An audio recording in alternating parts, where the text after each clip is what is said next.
The cruelest thing a town can do to a man isn't hatred. It's remembering who he used to be. The July sun burned over Blackwater Ridge like molten brass, turning every rooftop, wagon wheel, and fence post into something sharp enough to cut the eyes. Dust rolled slow through the stockyard while horses stamped against the heat, their leather saddles creaking beneath the weight of restless riders. Saturday auction day always brought noise to town. Men shouting over cattle prices. Children chasing each other between barrels. Piano music leaking through the saloon doors along with the smell of whiskey and sweat. But all of it stopped the moment Elias Mercer hit the ground. He didn't stumble, didn't trip. 1 second, he stood near the auction ring beneath the faded sign that read Blackwater Livestock Company, broad shoulders squared against the afternoon wind, and the next, his knees buckled beneath him like old timber snapping under snow. He fell hard into the dirt while laughter cracked across the stockyard faster than thunder. Mercer finally drank himself dead. Somebody called out. A few men chuckled. Others looked away. Nobody moved to help him. Elias pressed one rough hand into the dirt, trying to push himself upright, but his arms shook too badly. Hunger had hollowed him out over the past month. His cheeks looked sharper now, his beard uneven. The old brown hat on his head carried dust stains older than some of the boys standing around him. 5 years ago, those same boys used to follow him through town pretending broomsticks were rifles just because Elias Mercer once rode faster than any lawman west of Wichita.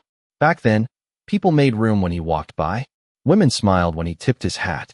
Ranchers trusted him with their horses, their cattle, sometimes even their sons. Then came the station fire. One terrible night. One little girl who never made it out. And a town too frightened to live without somebody to blame. Elias heard another laugh somewhere behind him. A coin landed beside his hand with a dull metallic clink. Nickel. Charity. His jaw tightened. Slowly, painfully, he reached for the fence rail beside the arena and tried again to stand. The world tilted sideways. Heat blurred his vision. He hadn't eaten since yesterday morning, unless stale bread crust counted as a meal. The smell of roasted beef drifting from the saloon twisted his stomach hard enough to hurt. Leave him, a ranch hand muttered nearby. Man's finished anyway. Elias kept his eyes down. Pride was easier to hold on to when you didn't look people in the face. Then came the sound that changed everything. Boots crossing wood. Slow.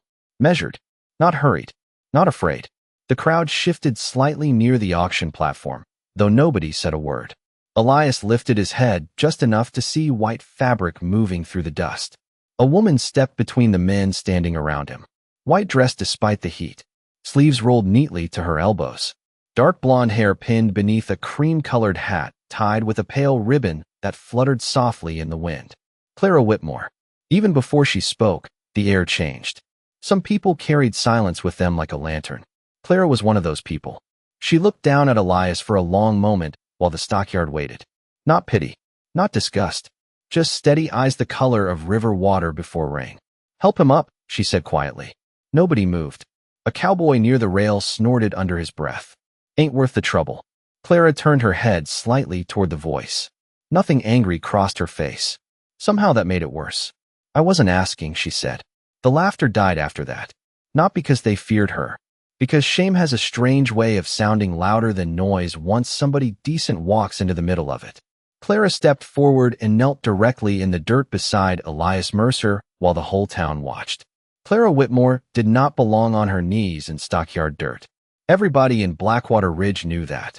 Her tailor shop sat beside the church with clean white curtains and polished glass windows that smelled faintly of cedar and lavender every time the door opened. Children waved when she passed. Ranch wives trusted her with wedding dresses and funeral coats alike. She was the kind of woman people lowered their voices around without realizing they were doing it. Yet there she was, kneeling beside the most unwanted man in town while heat shimmered off the auction rails and dust curled around the hem of her dress. Elias could feel every eye fixed on him. That somehow hurt worse than the hunger. Clara unfolded a white handkerchief from her sleeve and pressed it gently against the corner of his mouth where blood had dried from the fall. Her hands were steady. Soft, but steady. Elias flinched anyway. Do not, he muttered under his breath. His voice sounded rough, like gravel dragged across wood. Clara did not pull away. You are bleeding. I have done worse before. That is not what I meant. The silence after those words stretched across the stockyard. Somewhere nearby, a horse snorted against its bridle. A sign hanging above the saloon creaked slowly in the wind. Elias tried again to stand on his own, but the moment he shifted his weight, the world tilted sideways. Clara caught his arm before he collapsed a second time. The touch startled him more than the weakness did. It had been a long time since anybody touched him without anger, pity, or obligation attached to it. "Easy," she said quietly. "You are burning up." Elias stared at the dirt beneath his boots. He could smell sunbaked wood, horse sweat, and tobacco drifting through the afternoon air. But beneath all of it was the faint scent of lavender from Clara's sleeves. Clean, calm, like rain somewhere far away. "Why are you doing this?" he asked without looking at her. Clara studied him for a moment before answering. "Because nobody else is." One of the ranch hands leaning near the rail spat into the dust. "You should leave him where he belongs, Miss Whitmore."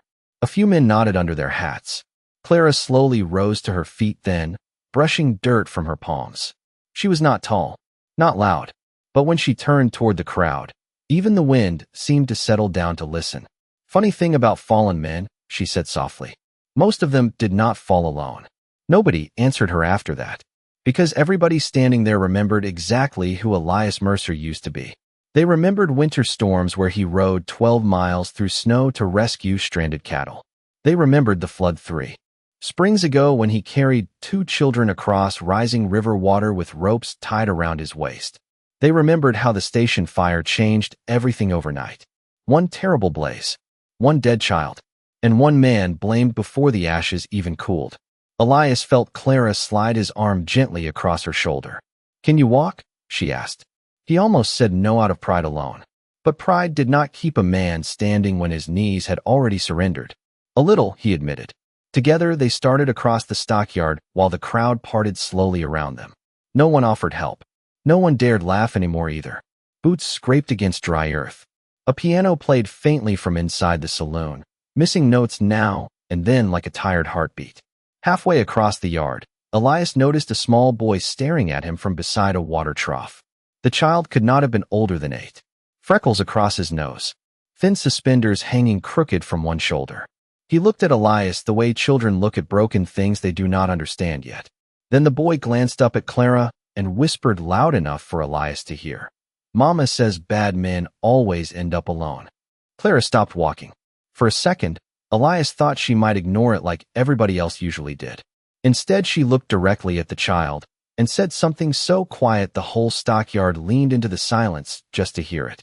Sometimes good men do too.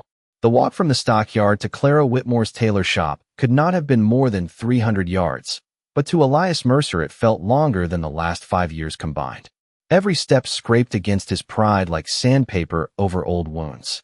People watched from every porch and storefront as Clara guided him slowly down the main road of Blackwater Ridge. Some pretended to straighten signs or sweep dust from wooden sidewalks just to hide the fact they were staring.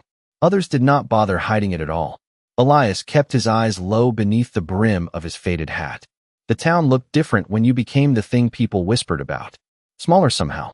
Colder. The barbershop window reflected a thin version of the man he used to be. His shoulders still broad, but tired now. His coat hanging loose where muscle and strength had slowly disappeared over the years. Clara walked beside him without rushing. Her arm remained steady beneath his, even though he knew the weight of him had to be tiring her. "You should not have done that back there," he muttered after a while. Clara glanced ahead at the dirt road, glowing gold beneath the late afternoon sun. "Done what?" "Made yourself part of it." "Part of what?" Elias let out a dry laugh, without humor.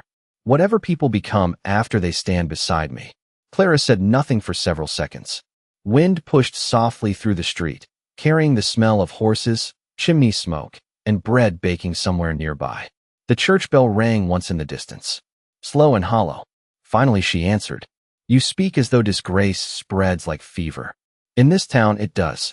A pair of older women standing outside the mercantile fell silent as Clara and Elias passed them. One of them tightened her mouth so sharply it almost disappeared. The other shook her head slowly beneath the lace bonnet. Elias noticed Clara noticed them, but she kept walking. "They will turn on you," he warned quietly. "They already turned on me once." Elias frowned slightly at that. though she did not explain further. They reached the tailor shop just as the sun dipped lower behind the grain mill west of town. Clara unlocked the door and guided him inside. Cool air wrapped around him immediately. The room smelled of cedarwood drawers, fresh fabric, and lavender soap. Neatly folded cloth lined the walls beside hanging coats waiting for ranchers, brides, and grieving widows alike. Everything inside looked orderly, clean, like the kind of place untouched by cruelty. Elias suddenly became aware of the dirt on his boots, the dried blood near his collar, the dust clinging to his sleeves. "I should stay outside," he said. Clara closed the door behind them. "You should sit down before you collapse again." She pointed toward a wooden chair near the back sewing table. Elias hesitated before lowering himself carefully into it. The chair creaked beneath his weight. Clara moved quietly around the room, pouring water from a ceramic pitcher into a glass. Sunlight drifted through the front windows in pale golden lines, catching dust particles that floated gently through the air like slow snow. Elias watched her hands as she worked. Precise hands. Calm hands. The kind shaped by years of fixing torn things. She handed him the glass. Their fingers brushed briefly again. "Drink," she said softly. Elias obeyed this time. The cold water hit his stomach hard enough to ache. He had forgotten how long it had been since something tasted clean. Clara pulled a small loaf of bread wrapped in cloth from a cabinet nearby and placed it beside him. Elias stared at it without touching it. "You do not owe me charity." Clara leaned lightly against the sewing table, folding her arms. "Good. Because I am not offering charity." "Then what are you offering?" For the first time since leaving the stockyard, Clara looked directly into his eyes. Not around him. Not through him. At him. A place to sit where nobody is laughing. Something in Elias's chest tightened painfully at those words. Worse than hunger. Worse than shame. Because a man can survive cruelty for years if he expects it. Kindness is what breaks him apart quietly. Outside the shop, boots crossed the wooden sidewalk. Voices drifted past the window. Then one voice stopped near the door. Male. Low. Familiar. "Miss Whitmore," the man called from outside. "Sheriff says it is a mistake letting that man inside your shop." Elias slowly lowered the glass from his lips. Clara did not even turn toward the door. Her expression remained calm as evening light settled softly across the room. "Then the sheriff is welcome to come tell me himself." The man outside the tailor shop lingered another few seconds before his boots finally moved on across the wooden sidewalk. Elias recognized the voice even without seeing the face. Walter Grin, deputy sheriff. The kind of man who always stood straighter when standing beside powerful people. Silence settled inside the shop again after the footsteps faded. Clara moved calmly toward the front window and lowered the lace curtain halfway against the evening sun. Outside, Blackwater Ridge glowed amber beneath the last light of day. Wagons rolled slowly home. Lanterns flickered alive one by one along the main road. Somewhere farther down the street, a harmonica played low and lonely near the saloon porch. Elias watched Clara carefully as she returned to the sewing table and resumed threading a needle like nothing unusual had happened. "You should not talk to the deputy that way," he said quietly. Clara did not look up. "Why not?" "Because men like him remember things." "So do I." Elias frowned slightly. There was something beneath her voice every now and then. Not anger exactly. Something older, like pain that had learned how to sit still. Clara tied off the thread and finally glanced toward him again. "Eat the bread before it turns hard." Elias looked down at the untouched loaf beside him. Hunger clawed at his stomach hard enough now to make his hands tremble faintly. Still he hesitated. Clara noticed. "You really would rather starve than owe somebody kindness." Elias gave a tired half-smile at that. "Kindness usually comes with a bill attached." "Not always. That has not been my experience." Clara studied him quietly for a long moment before walking toward the back of the shop, where a small iron stove sat beside shelves of folded fabric. She lit a lantern hanging nearby, and warm gold light slowly filled the room while shadows deepened against the ceiling beams. Outside, dusk settled across town in layers of blue and copper. Elias finally tore a piece of bread loose and ate slowly. Even stale bread tasted like mercy after enough hungry nights. Clara poured coffee into 2 small cups from a dented metal pot resting near the stove. The smell drifted through the shop rich and bitter. "You ever notice," she said softly while carrying 1 cup toward him, "how people always say they want truth? Elias accepted the coffee carefully. Their fingers brushed again. Most people do not. Clara sat across from him, beside the sewing table. No, they want comfort. Truth just gets in the way sometimes. Elias stared into the steam rising from the cup. You talk like somebody who learned that lesson the hard way. Clara did not answer immediately. The lantern flame flickered softly between them while wagon wheels rattled faintly outside on the darkening street. Finally she spoke. My husband died 3 years ago. Elias lifted his eyes slightly. It was the first personal thing she had offered him. Fever, he asked. No. Her voice remained calm, but quieter now. Rumors. Elias said nothing. Clara folded her hands together loosely in her lap. Daniel worked at the rail company before I came to Blackwater Ridge. One man accused him of stealing payroll money. No proof, just suspicion and loud voices. Her eyes drifted toward the front window where twilight pressed gently against the glass. Within a week, nobody would hire him. Within a month, nobody would speak to him. He stopped looking people in the eye after that. Elias felt something tighten painfully in his chest again. Clara continued softly. The accusation turned out false later. But by then it did not matter much anymore. Silence filled the room after that. Heavy silence. The kind built from things both people suddenly understood without needing explained. Elias lowered his cup slowly. I am sorry, he said. Clara nodded once in appreciation, though sadness still lingered quietly behind her eyes. That is why I helped you today. Elias blinked slightly. Clara met his gaze directly across the lantern light. Because I remember what a man looks like after a town decides he is guilty before God ever gets a chance to speak. Outside, thunder rumbled faintly somewhere beyond the western hills. A summer storm rolling closer across the plains. Wind brushed against the shop windows with a low, hollow whistle. Then came another sound. Horse hooves. Several of them. Slowing outside the tailor shop.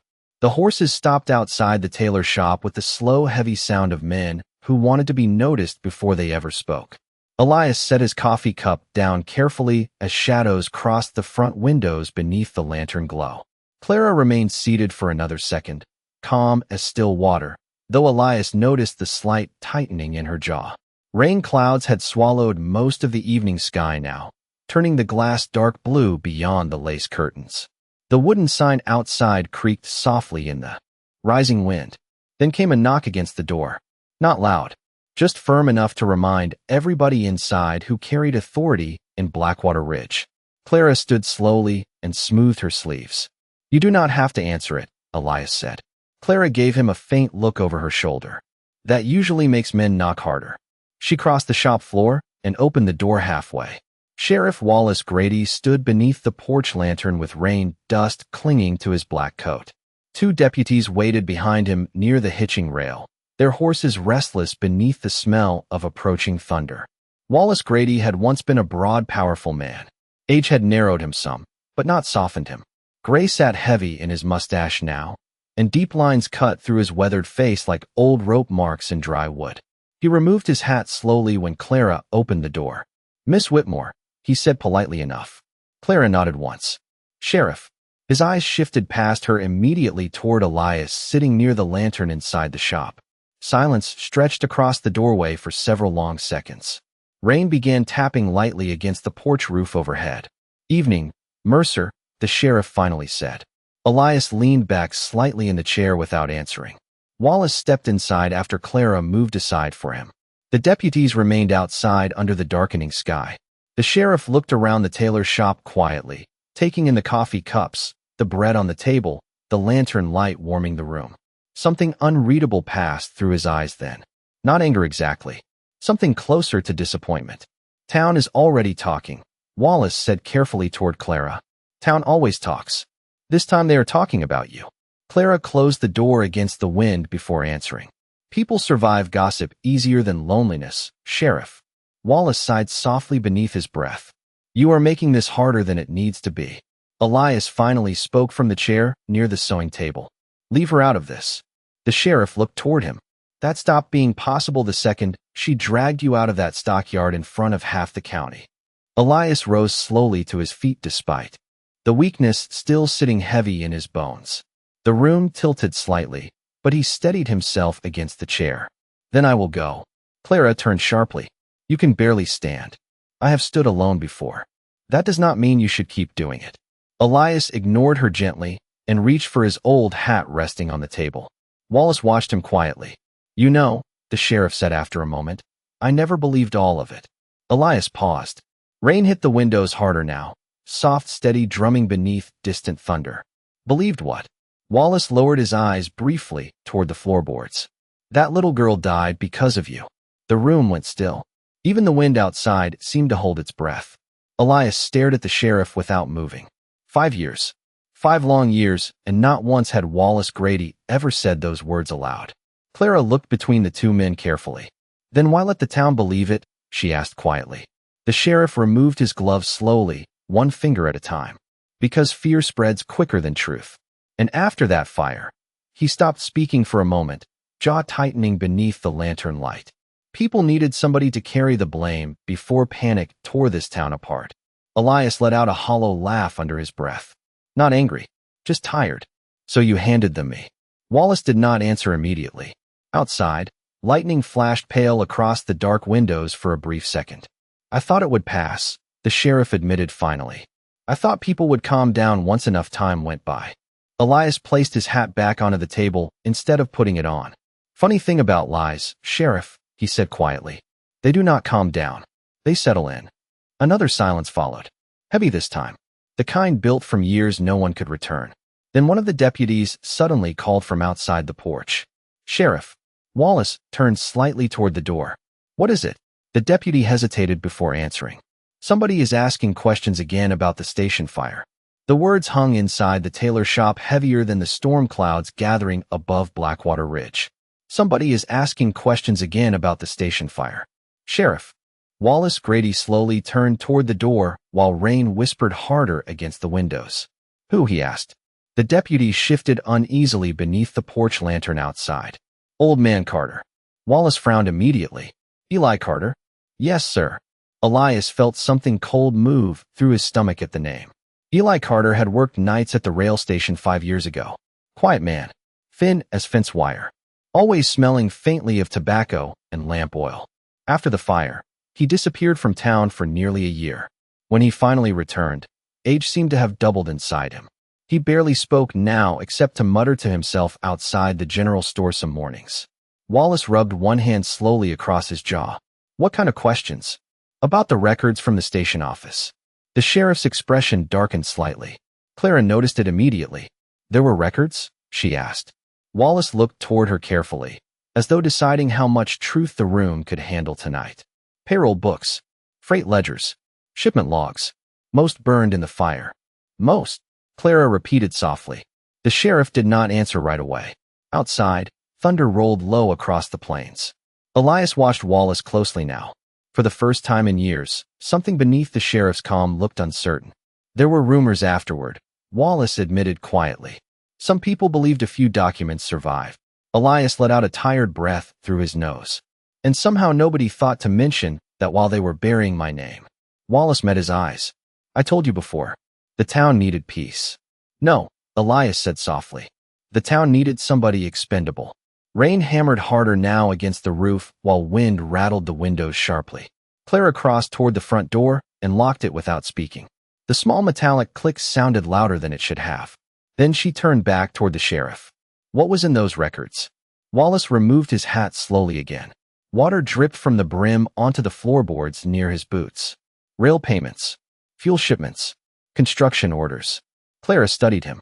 And the sheriff hesitated. Elias noticed. Clara noticed too. And there were whispers some money had gone missing before the fire. Silence filled the room instantly. Elias stared at Wallace without blinking. 5 years. 5 years carrying the weight of a dead child and burned station, while this truth sat buried beneath town gossip and fear. So that was it, Elias said quietly. Somebody needed the fire to erase more than smoke. Wallace looked older suddenly beneath the lantern light. Nothing was ever proven. Neither was my guilt. Another flash of lightning lit the windows pale white for a second. Outside, horses shifted nervously beneath the storm. Clara walked slowly toward the sewing table where scraps of fabric rested beside folded measuring tape. Her face remained calm, but Elias could see thoughts moving behind her eyes now. Quiet thoughts. Dangerous thoughts. If records survived, she said carefully, where would they be kept? Wallace gave a humorless smile. If I knew that, this town would have slept easier years ago. The deputy outside cleared his throat again. Sheriff, Carter has been drinking down at Miller's saloon. Says he remembers things now. Wallace cursed softly beneath his breath. That old fool is going to get himself hurt talking too much. The words slipped out quickly. Too quickly. Clara noticed immediately. So did Elias. The room fell still again. Wallace realized what he had said a second too late. Elias leaned forward slightly near the lantern table. Hurt by who? The sheriff looked toward the dark window instead of answering. Rainwater crawled down the glass in crooked silver lines while thunder rolled closer overhead. Somewhere outside in town, a dog barked sharply into the storm. Clara's voice lowered almost to a whisper. Sheriff, who has been afraid of the truth all these years? Wallace finally lifted his eyes toward them both. The look on his face carried something Elias had never seen there before. Fear. Real fear. Then another sound drifted through the storm outside. Fast horse hooves. More than one rider this time. Moving hard through the muddy street toward the saloon end of town. The deputy turned sharply toward the noise. Sheriff, he said tensely. Wallace grabbed his hat. Immediately. Stay inside, he warned Clara without taking his eyes off the street. Then he looked once toward Elias Mercer. If Eli Carter really remembers something, he stopped there. Because nobody in that room needed the sentence finished anymore. Rain swallowed Blackwater Ridge before Sheriff Wallace Grady even reached his horse. Water hammered the wooden rooftops hard enough to blur the town into shifting shadows beneath the storm lanterns. Clara stood near the front window of the tailor shop watching Wallace and the deputies ride toward Miller's saloon through sheets of silver rain. Elias remained beside the sewing table, silent beneath the flickering lantern glow. The room suddenly felt smaller now, heavy with things nobody could unsay anymore. Somebody had lied 5 years ago. Somebody important enough to make a whole town believe it. Clara slowly pulled the curtain closed over the dark street outside. You knew, she said softly without turning around. Elias looked up. Knew what? That something about the fire never made sense. Elias leaned back against the edge of the table, exhaustion sitting deep in his bones.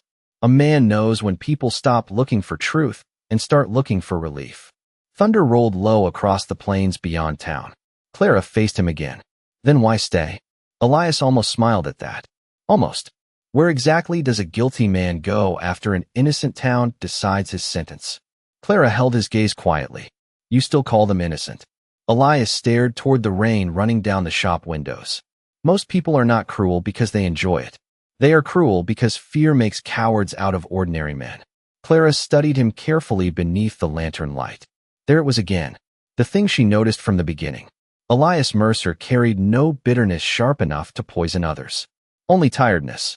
The kind that came from carrying blame too long. Outside, wind rattled the porch sign hard against its chain. Then suddenly another sound echoed faintly through town. Raised voices. Distant at first. Coming from the direction of the saloon. Clara moved quickly back toward the window and lifted the curtain slightly. Through the rain, she could barely make out figures gathering beneath the lanterns farther down the street. Men moving fast. Horses shifting. Sheriff Wallace stepping between people outside Miller's saloon. Something happened, she whispered.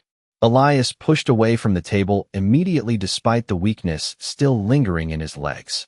Clara turned sharply toward him. You are not going out there. If Carter is involved, I need to know. And if this town sees you near trouble tonight? Elias reached for his coat, hanging across the chair. They already decided what I am years ago.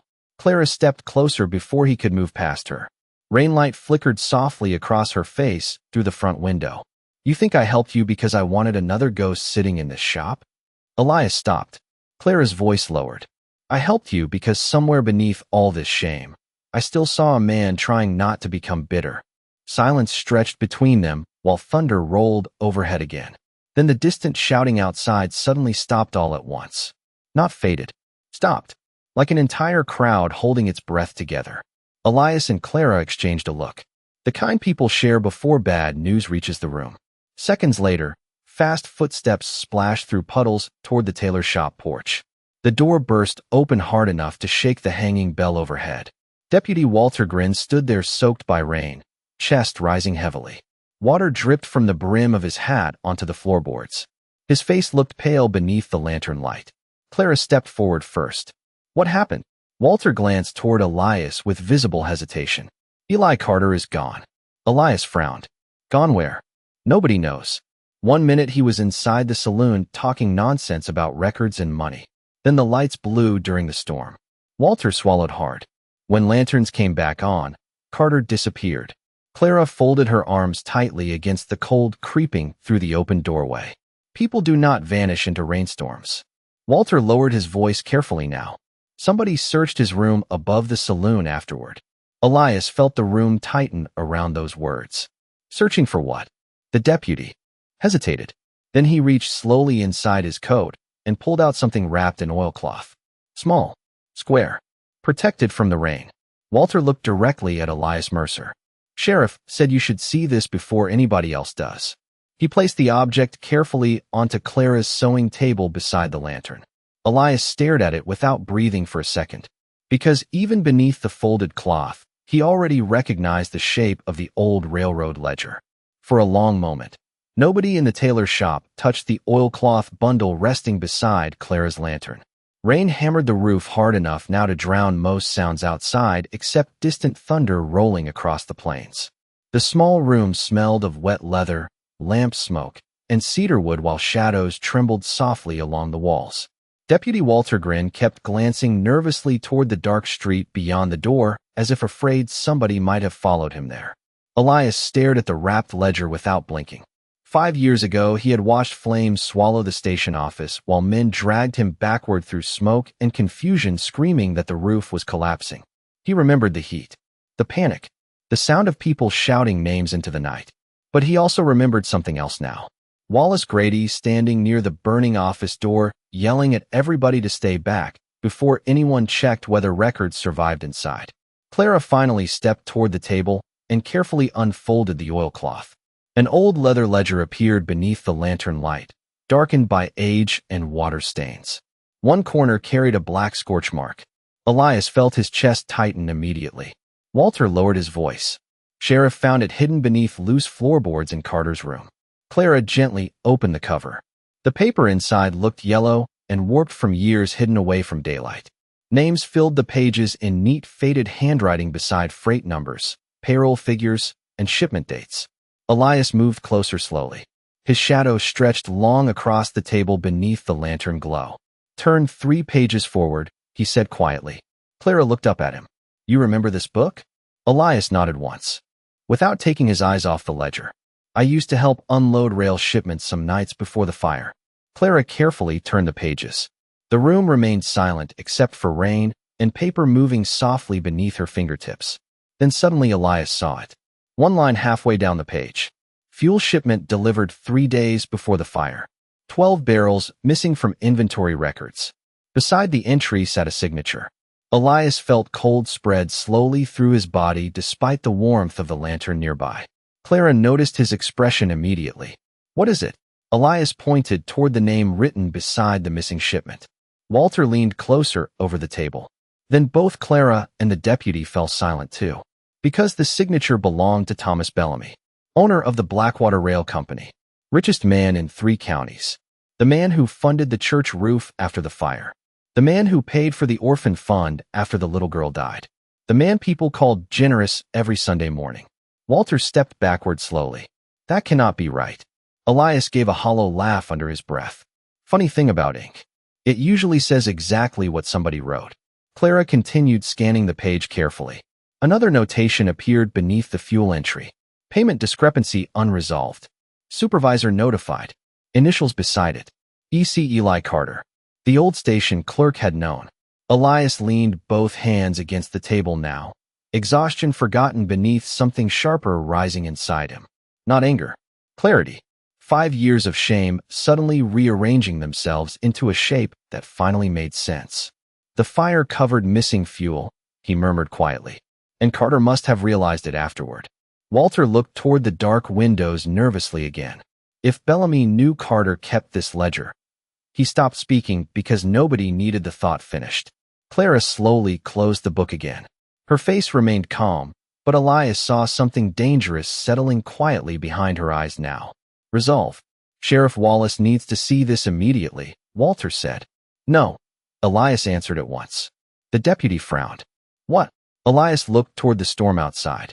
If Bellamy has men searching for this ledger already, taking it across town tonight would be like carrying gold through wolf country. Thunder cracked sharply overhead, rattling the windows hard enough to shake the hanging lantern. Clara folded the oilcloth carefully back around the ledger. He is right. Walter looked uneasy. Then what do we do? Elias stared at the wrapped book for a long silent moment. Then he slowly lifted his eyes toward Clara. We survive until morning. Another flash of lightning lit the room pale white for half a second. And in that brief light, Elias noticed something he had missed before. Fresh mud on Walter Grin's boots. Not red stockyard mud from town streets. Black river mud from the old abandoned rail yard outside Blackwater Ridge. The same place the burned station ruins still stood after 5 years. Elias's expression changed slightly. Clara noticed immediately. Walter did not. Deputy, Elias said carefully. Why were you near the old rail yard tonight? Walter froze beside the door. Just for a second. But in frightened towns, 1 second is sometimes enough to tell the truth. Deputy Walter Grin did not answer right away. Rainwater dripped steadily from the brim of his hat onto the tailor shop floor, while thunder rolled low beyond the windows. The lantern beside the ledger flickered softly between the three of them, casting long shadows across the room. Elias watched the deputy carefully now. 5 years surviving blame had taught him something useful. Guilty men often spoke too quickly. Frightened men forgot how to speak at all. Walter swallowed once before forcing a tight smile. Sheriff sent me there earlier, he said, to check the old station grounds after Carter disappeared. Elias remained still. And Walter shifted his weight slightly. Nothing was there. Clara folded her arms beside the sewing table. Then why does it look like you rode through half the riverbank getting back? The deputy's eyes flickered toward his boots instinctively before he caught himself. Small mistake. But enough. Elias saw Clara notice it too. Silence tightened inside the shop again. Outside, wind howled down the empty street hard enough to rattle the windows in their frames. Walter looked toward the door. I should get this ledger to Sheriff Wallace before somebody comes looking. He reached toward the oilcloth bundle. Elias moved first. Not fast. Just enough to place one rough hand over the ledger before Walter touched it. The deputy froze. Leave it, Elias said quietly. Walter forced another uneasy smile. Mercer, I am trying to help you here. No, Elias answered softly. You are trying to move that book somewhere nobody else can see it. The deputy's face changed slightly then. Just for a moment. But moments mattered. Clara stepped closer beside Elias now. Walter, she said carefully, did Sheriff Wallace actually send you here tonight? Rain pounded the roof harder. Walter looked between them both. Then finally he exhaled slowly through his nose. You do not understand what this town becomes if that ledger reaches daylight.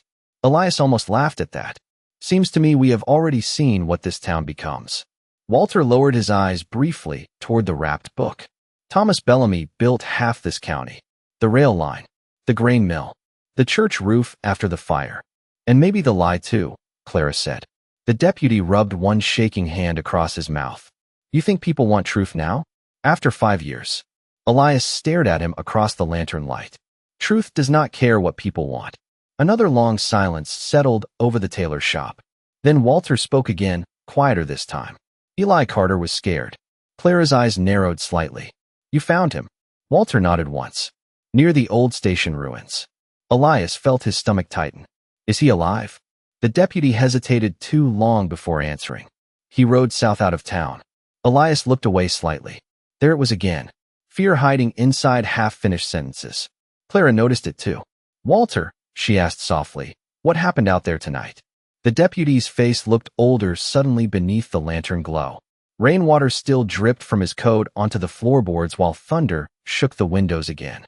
Finally he whispered. Carter said the fire was never supposed to spread. Elias felt every muscle in his body go still. Walter stared down at the floor as he continued. He said Bellamy only wanted the records destroyed. Missing fuel shipments. Stolen money. Carter found out afterward and threatened to tell people. Clara slowly lowered herself into the nearby chair without taking her eyes off him. And the child? Walter swallowed hard. Wrong place. Wrong night. Silence followed, heavy enough to bend the air inside the room. Elias stared at the rain sliding down the dark windows. 5 years carrying a dead girl's memory like chains around his neck. 5 years believing maybe he truly failed somehow. And all along the fire had started because rich men feared paper more than people. Walter looked toward Elias carefully. Carter said he tried to stop it. Said you went back inside twice, pulling people out before the roof started falling. Elias closed his eyes briefly at that. Old smoke returned instantly in his memory. Heat. Screaming. Tiny hands slipping from his grip inside the blackness. Clara watched him quietly. Not pity this time. Something sadder. A person finally seeing where another person broke apart. Then suddenly 3 hard knocks slammed against the tailor shop door. All 3 of them flinched. Another knock followed immediately. Louder now. A man's voice rose through the storm outside. Miss Whitmore. Elias recognized it instantly. Thomas Bellamy. The moment Thomas Bellamy's voice reached through the storm, the entire tailor shop seemed to tighten around it. Rain hammered the windows. Thunder rolled low above Blackwater Ridge. And beside the lantern, the old railroad ledger suddenly looked less like paper and more like dynamite waiting for a spark. Nobody moved for a second. Walter Grin stood frozen near the door, water dripping from his coat, sleeves onto the floorboards. Clara slowly rose from the chair beside the sewing table, while Elias kept one hand resting firmly atop the wrapped ledger. Then Bellamy knocked again. Calm. Patient. The kind of knock made by a man used to having doors opened for him. Miss Whitmore, he called through the storm. I only wish to speak. Elias let out a slow breath through his nose. Men like him never come during thunderstorms, just to talk. Clara looked toward Walter. Did he follow you here? The deputy swallowed hard. I do not know. Elias noticed the fear in the young man's face now. Real fear. Not of Bellamy alone. Of himself. Of realizing too late which side of a lie he had spent years standing on. Another flash of lightning filled the shop windows pale white for half a heartbeat. Clara stepped toward the table. Hide the ledger. Elias immediately pushed the wrapped book toward her. Clara crossed quickly to the back wall, where shelves of folded fabric lined the room from floor to ceiling. She slid the ledger beneath a stack of wool blankets, just as another knock sounded at the door. Miss Whitmore. Bellamy called again, still polite. I saw Sheriff Wallace leave town. I thought perhaps you might need help during the storm. Elias almost smiled at that. Not because it was funny, because evil so often arrived wearing good manners. Clara turned back toward the room, smoothing her expression calm again before opening the door halfway. Wind and rain burst instantly into the shop carrying cold air and the smell of wet mud from the street.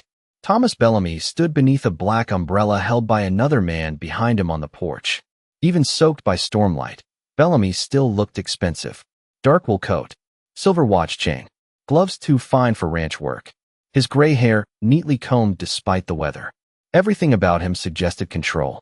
The kind of man who built railroads because he believed towns existed to obey him. Bellamy removed his hat slightly when he saw Clara. Forgive the hour, he said smoothly. Then his eyes drifted past her shoulder into the shop and landed on Elias Mercer. The smallest pause crossed his face before disappearing again. Mr. Mercer, he said calmly. Been some years. Elias did not answer. Bellamy stepped just inside the doorway while rain roared behind him. His gaze moved slowly across the room until it settled on Walter Grin, standing near the lantern. Something cold flickered behind Bellamy's eyes then. Deputy, he said softly. Walter straightened immediately. Mr. Bellamy. Clara noticed it too. The fear. The obedience. Bellamy smiled faintly toward Clara. Again, Sheriff Wallace mentioned there has been confusion around town tonight. Missing men.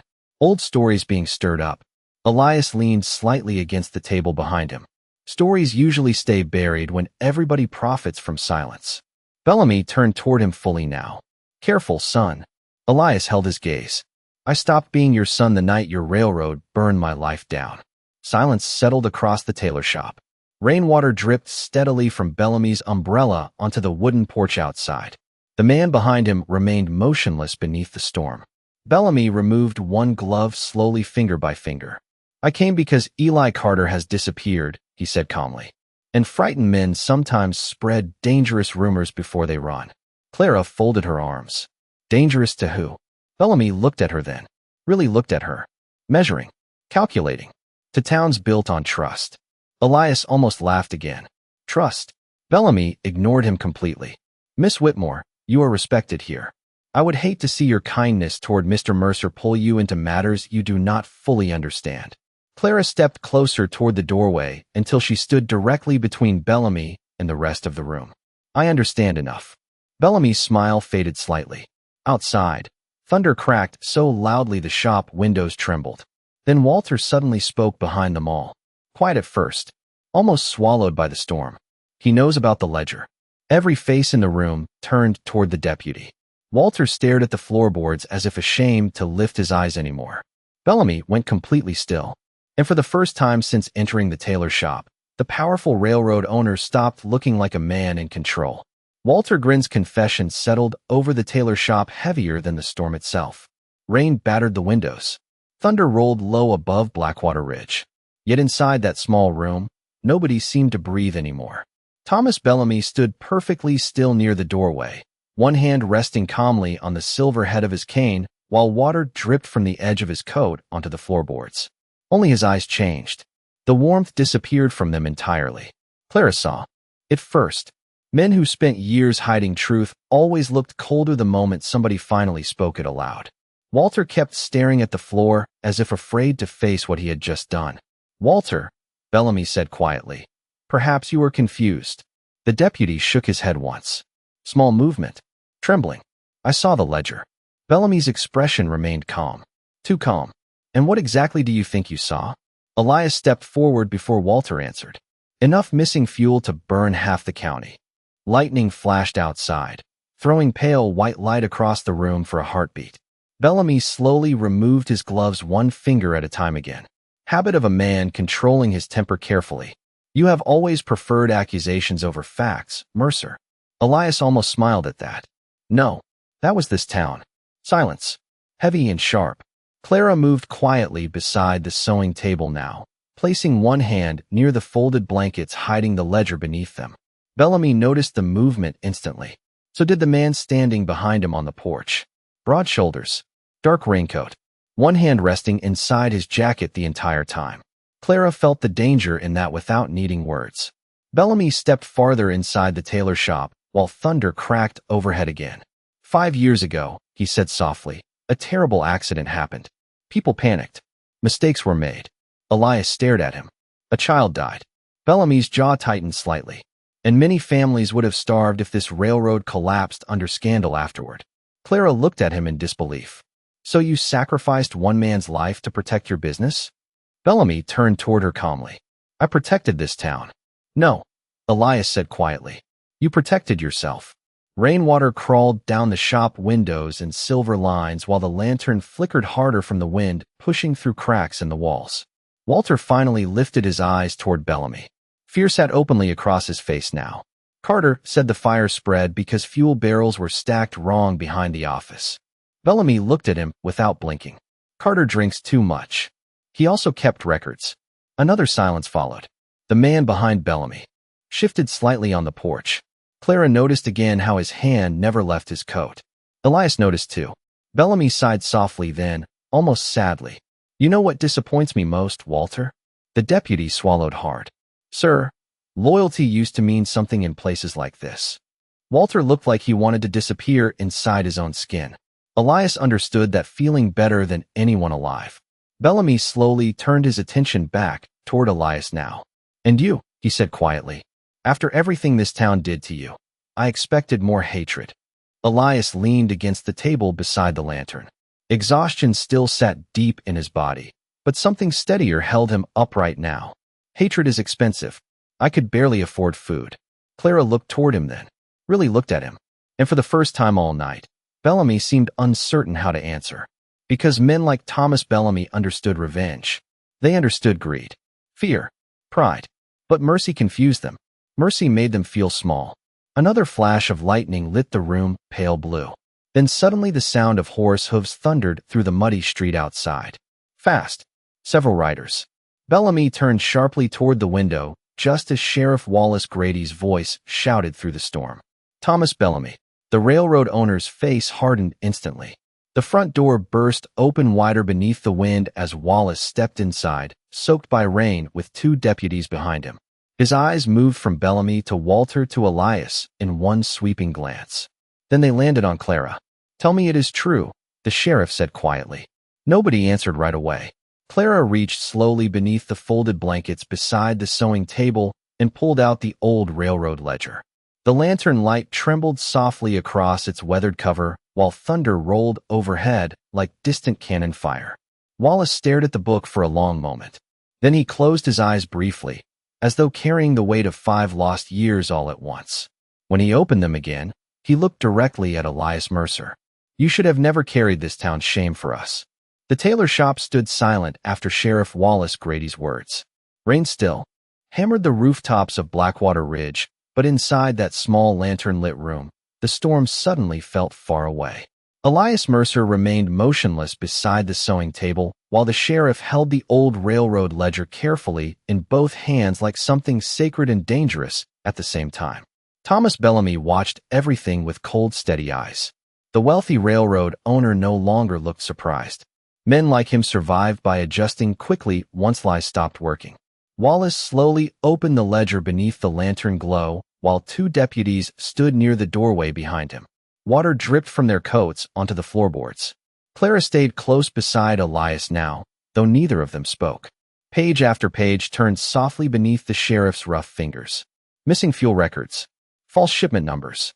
Payroll discrepancies signed by Eli Carter weeks before the station fire. The truth sat there in faded ink, plain enough for any honest man to read.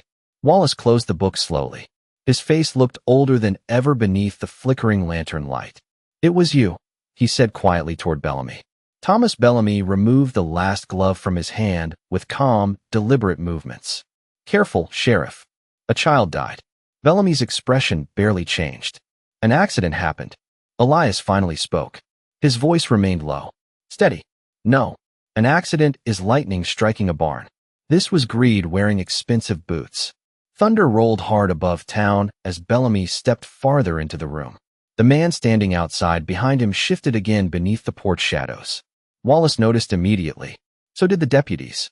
"Do not make this uglier than it already is," Wallace warned. Bellamy looked around the tailor shop slowly. At the lantern. At Clara. At Elias. At the deputies uncertain where to place their loyalty now. "You think exposing this changes anything?" he asked quietly. "People need railroads. Grain shipments. Jobs." Clara met his gaze directly. "People also need truth." Bellamy almost smiled. "Truth feeds nobody." Elias looked toward the rain-covered windows. "Neither does shame." Silence settled over the room again. Then something unexpected happened. Walter Grin stepped away from the wall near the door and removed his deputy badge slowly from his coat. The small silver star shook faintly in his hand. "I knew," he admitted quietly. Everybody turned toward him. Walter kept his eyes lowered. "Not everything, but enough." Wallace stared at the young deputy with disappointment heavy across his face. Walter swallowed hard. Bellamy paid Carter to stay quiet after the fire. Paid others too. His voice cracked slightly. "I told myself it was for the town." Clara watched him carefully. Not with hatred, just sadness. Walter looked toward Elias finally. "I am sorry." Elias held his gaze for several long seconds. 5 years earlier, he might have answered differently. 5 years earlier, he still believed pain needed repayment. But hunger, loneliness, and silence had worn something softer into him over time. "So am I," Elias said quietly. Walter's eyes lowered again. Outside, the storm finally began weakening. Rain softened against the rooftops. Thunder drifted farther west across the plains. Bellamy looked around the room one last time and realized it then. The lie was over. Not because of guns. Not because somebody stronger forced it down. Because one frightened deputy finally became tired of carrying it. Wallace handed the ledger carefully to one of the deputies near the door. "Take this to the courthouse safe." Bellamy's jaw tightened slightly at that, but he did not resist. Perhaps for the first time in years, he understood resistance would only make him look smaller. Wallace faced him fully now. "Thomas Bellamy," he said quietly, "you will answer for what happened at that station." Bellamy stared at the sheriff for a long moment before slowly placing both gloves into his coat pocket. "Maybe," he admitted softly, "but this town still survived because of me." Elias shook his head once. No. It survived despite you. Another silence followed. Then Clara stepped closer beside Elias until her shoulder nearly touched his. Bellamy noticed that too. The richest man in 3 counties standing beneath stormlight, while the man he ruined stood beside someone who still believed he deserved dignity. Strange thing about power. Sometimes it disappears quietly without anybody drawing a weapon at all. Wallace moved toward the door with the deputies and Bellamy behind him. But before stepping back into the rain, the sheriff paused beside Elias Mercer. Tomorrow morning, Wallace said carefully, people are going to look at you differently. Elias stared toward the fading storm outside the tailor shop windows. That sounds more frightening than hatred. And for the first time in 5 long years, Sheriff Wallace Grady almost smiled. Morning arrived slowly over Blackwater Ridge, washed clean by the storm. Sunlight spilled across the muddy streets in long golden bands while water dripped from porch roofs and wagon wheels carved fresh tracks through the soft dirt. The town sounded quieter than usual. Not peaceful, careful, like everybody woke carrying the same thought, but waiting for somebody else to speak first. Elias Mercer stood outside Clara Whitmore's tailor shop beneath the fading coolness of dawn. He had not slept. Truth rarely let people sleep the night it arrived. Across the street, men paused halfway through unloading grain sacks just to glance toward him before quickly looking away again. A woman carrying bread from the bakery slowed her steps near the church corner. 2 boys standing beside the water trough whispered his name beneath their breath. 5 years people avoided his shadow like it carried sickness. Now nobody seemed certain where to place their eyes. Elias rested one shoulder against the porch post outside Clara's shop, while morning wind moved softly through town, carrying the smell of wet cedar and fresh coffee from the cafe down the street. He still wore the same dusty coat, same worn boots. Funny thing about innocence. It changes how people see a man long before it changes the man himself. The tailor shop door creaked softly open behind him. Clara stepped onto the porch carrying 2 cups of coffee wrapped in thin steam against the cool morning air. She handed one toward him without speaking. Elias accepted it carefully. Town seems quieter, she said after a moment. Elias looked down the street, where Sheriff Wallace Grady stood outside the courthouse speaking with several ranchers beneath the morning sun. Guilt usually is. Clara leaned lightly against the railing beside him. Wallace says Bellamy left town before sunrise under deputy escort.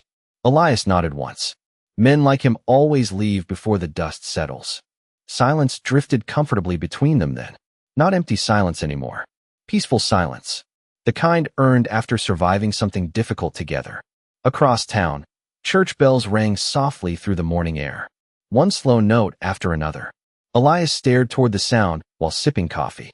You know what bothers me most? He asked quietly. Clara glanced toward him. What? Elias watched townspeople moving carefully through the muddy street below. Not one person asked if I survived that fire. Clara lowered her eyes slightly at that. Because he was right. For 5 years the town obsessed over blame without ever wondering what carrying that blame had done to the man himself. A small sound interrupted the silence then. Footsteps. Elias looked up to see the little freckled boy from the stockyard standing awkwardly near the porch steps, holding something in both hands. The child shifted nervously beneath Elias's gaze. Morning, the boy mumbled. Elias nodded once. Morning. The boy stepped forward slowly and held out a folded biscuit wrapped in cloth. Mama made extra. Elias stared at the biscuit for a second before gently accepting it. Thank you. The child shrugged one shoulder awkwardly. Mama says sometimes towns get things wrong. Then he hurried back down the street before embarrassment could catch him. Clara watched him go with the faintest smile. Elias looked down at the biscuit in his rough, weathered hand. Such a small thing, yet somehow heavier than all the hatred before it. Because cruelty scars slower than kindness heals. Across the street, one of the ranch hands from the stockyard finally stepped away from the others and crossed toward the tailor shop porch. Elias recognized him immediately. Same man who laughed when he fell in the dirt yesterday afternoon. The ranch hand removed his hat slowly as he approached. Mercer, he said quietly. Elias waited. The man shifted uneasily beneath the morning sun. I said things before I should not have. Elias studied him for a long moment. Then he simply nodded once. No anger. No triumph. Just tired understanding. The ranch hand looked almost relieved by that and stepped away again toward the street. Clara watched Elias carefully after the man left. Most men would make this town beg now. Elias stared toward the bright horizon stretching beyond Blackwater Ridge, where the plains rolled gold beneath the rising sun.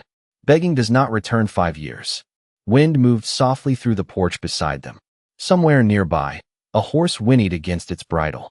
The town slowly continued waking beneath clean morning light, while people carried their shame quietly from one side of the street to the other. Elias took another sip of coffee beside Clara Whitmore and looked out over the place that once buried him alive with lies. Then, almost too softly to hear, he spoke the only truth that still mattered anymore. Out here, mercy is the hardest thing a man can afford.